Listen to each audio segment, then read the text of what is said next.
नाज़रीन आम ख़बर अवां ताईं पहुचाईंदासीं। अवां खे ॿुधाईंदासीं मौसम जी सूरतहाल खां आगाह कयो पिया। नौशर फिरोज़ ऐं भरपासे में थधि में इज़ाफ़ो थी वियो आहे, जंहिंखां पोइ हर तरफ़ कोहीड़े जो राज क़ाइमु आहे।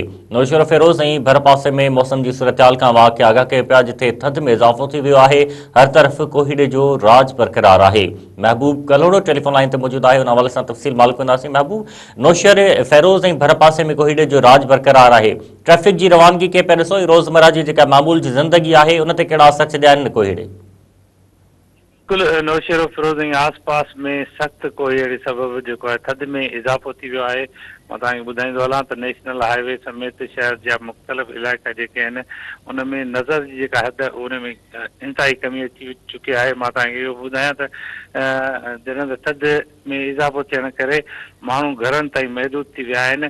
होॾां मोटर पुलिस पारां जेको आहे नेशनल हाईवे ते गैर ज़रूरी सफ़र करण जी जेको आहे हिदायत गैर ज़रूरी सफ़र न करण जी हिदायत कई वई आहे।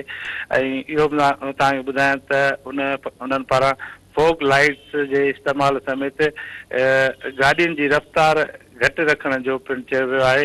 जॾहिं त ॿिए तरफ़ इहो बि ॿुधायां तव्हांखे त सख़्तु सीउ हुजण जे बावजूदि बि जेके स्कूली ॿार आहिनि उहे स्कूल वञण ते मजबूर आहिनि, पर उन्हनि लाइ जेको आहे कि सरकार पारां के मोकलुनि जो ऐलान नाहे कयो वियो। जी ठीकु आहे महबूब कलोड़ो, महिरबानी तफ़सील ॾियण जे लाइ।